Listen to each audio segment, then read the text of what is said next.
Assalamualaikum warahmatullahi wabarakatuh. Perkenalkan, nama saya Isyana Burido dari Fakultas Teknik Prodi Teknik Lingkungan. Di sini saya akan mengerjakan ujian akhir semester yang ujian tersebut itu membuat video tentang remediasi air dan pesisir. Itu studi kasus.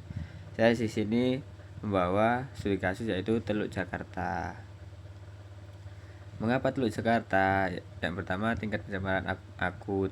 Teluk Jakarta menerima limbah dari 13 sungai yang melintasi kawasan padat penduduk dan industri. Data menunjukkan konsentrasi merkuri, timbal, kadmium jauh di atas ambang batas aman. Jadi sangat jelas sekali kenapa saya mengambil Teluk Jakarta ini, dikarenakan kasusnya yang cukup tinggi bagi ekosistem juga, rusaknya ekosistem lah. Yang kedua, dampak ekologis dan sosial.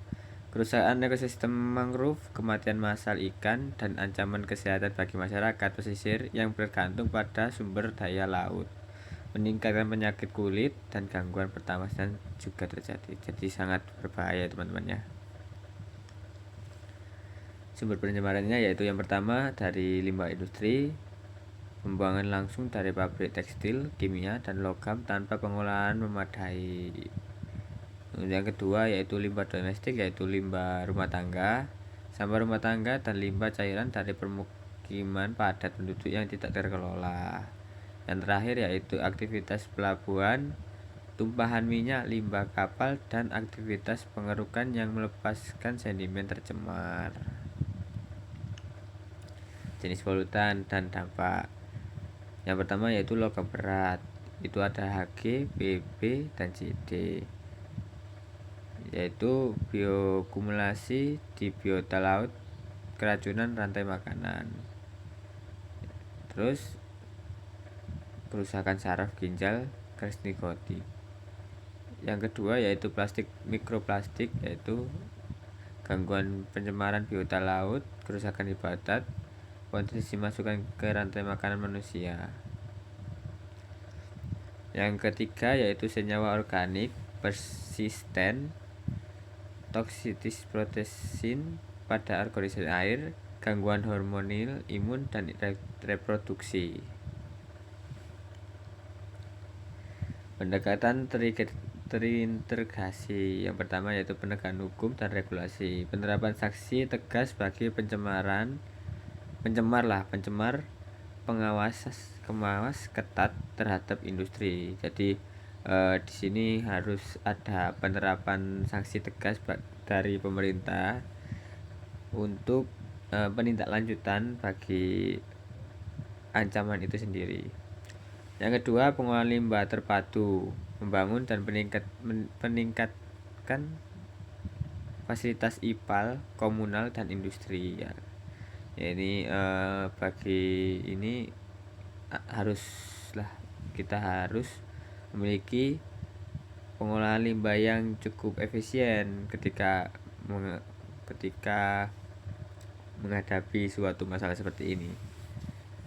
Terus yang ketiga, restorasi ekosistem, penanaman mangrove, transparansi terumbu karang, dan reintroduksi spesies.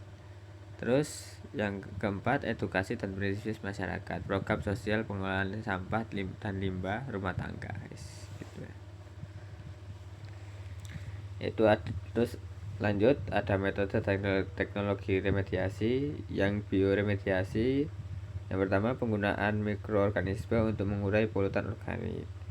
Yang kedua, teknologi fitoremediasi dengan tanaman air. Ini kalau secara biologi.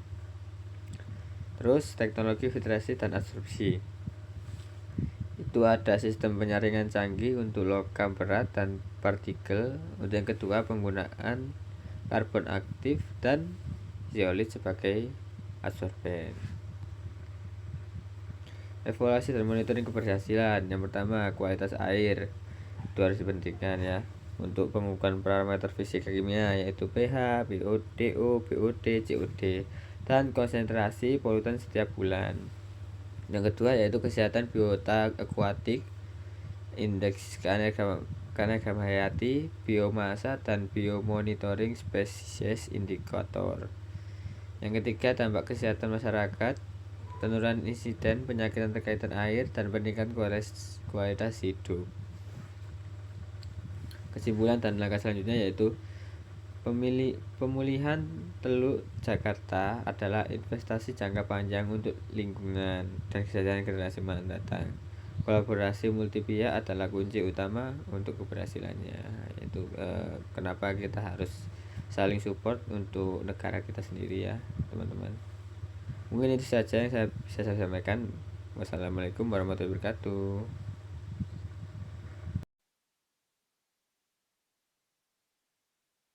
Beginilah gambar udara yang memperlihatkan tumpukan sampah yang mencemari perairan Teluk Jakarta. Ratusan, bahkan hingga ribuan ton sampah yang mayoritas merupakan sampah plastik ini terlihat menumpuk mulai dari dasar hingga ke permukaan laut di sekitar kawasan hutan mangrove Kali Adem, Penjaringan, Jakarta Utara. Keberadaan sampah ini diduga akibat masih minimnya kesadaran masyarakat dalam menjaga kebersihan lingkungan dengan membuang sampah ke aliran sungai yang kemudian menghanyutkan sampah hingga ke laut dan bermuara di kawasan hutan mangrove tersebut. Menurut keterangan warga sekitar, jika terjadi banjir rob, sampah-sampah ini akan terbawa arus hingga ke pemukiman warga. Ya sebenarnya kotor ya deh, apalagi kalau pas rob tuh, air banjir, air laut pasang tuh kan sampahnya pada larinya ke rumah-rumah warga. Di jalanan depan juga banyak itu sampah-sampah, cuman nggak ngerti apakah dari kota ke sini atau gimana, soalnya kan deket kali juga kan, larinya ke laut. Warga berharap pemerintah untuk segera membersihkan tumpukan sampah yang sudah belasan tahun mencemari lokasi tersebut. Dari Jakarta, Haikal Vandea, TV One mengabarkan. Sini kurang lebih ini berada di 1 kilometer dari ujung sampai ujung di pesisir mangrove di Muara Angke, Penjaringan, Jakarta Utara yang juga sudah memenuhi. Tidak hanya memenuhi di sekitar, Anda melihat itu ada sampah, di belakangnya adalah kawasan hutan mangrove yang dimana air di sekitar sini warnanya sudah berubah. Tidak jadi jernih lagi, bahkan ini sudah warnanya kehijauan dan juga sudah hitam agak pekat pemirsa. Nah, kalau kita berbicara mengenai kondisi ini, ternyata memang ini sudah terjadi beberapa tahun kondisi sampah yang menumpuk di sini, yang memang sampah ini didominasi oleh sampah plastik, kemudian sampah rumah tangga, dan juga terlihat sampah-sampah kayu di sini. Kita akan langsung berbincang pemirsa dengan sudah ada Pak Waria, ini RT 06 Muara Angke ya Pak ya? Ya, ini boleh sambil dipegang Pak Waria biar ada suaranya. Pak Waria, ini kondisinya sudah berapa lama kayak gini Pak? Untuk ya, ini segini aja nih. Yang ada di sini sebenarnya udah lama karena sampah yang ada di sini sampah yang tadinya terendap dari lautan, terus ketika ada air pasang gelombang besar, maka sampah itu akan terbawa lagi kembali ke daratan di situ. Memang kondisinya sudah bertahun-tahun, Bulin. Kalau Bulin lihat sendiri ini kan sangat miris lah, mungkin kata yang paling tepat untuk disematkan begitu, Bulin. Apa yang bisa menyebabkan hal ini terjadi sebenarnya?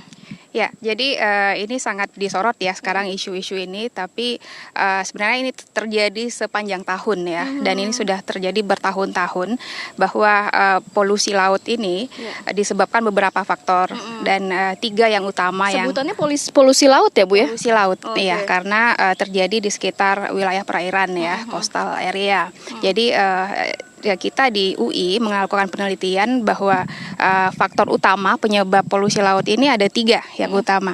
Yang pertama itu adalah polusi dari darat.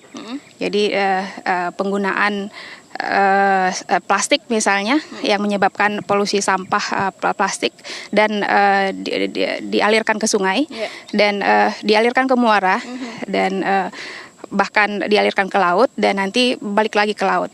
Itu yang pertama, itu dari polusi darat. Dan yang kedua, polusi dari wilayah perairan itu sendiri.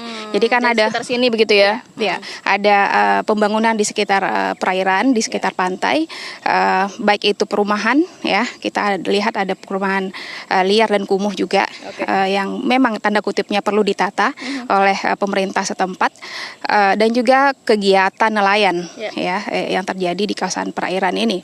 Dan yang ketiga yang tidak kalah penting adalah kiriman dari luar. Jadi karena laut ini adalah satu kesatuan, bukan hanya Jakarta dan sekitarnya, tapi juga seluruh Indonesia dan negara lain di dunia.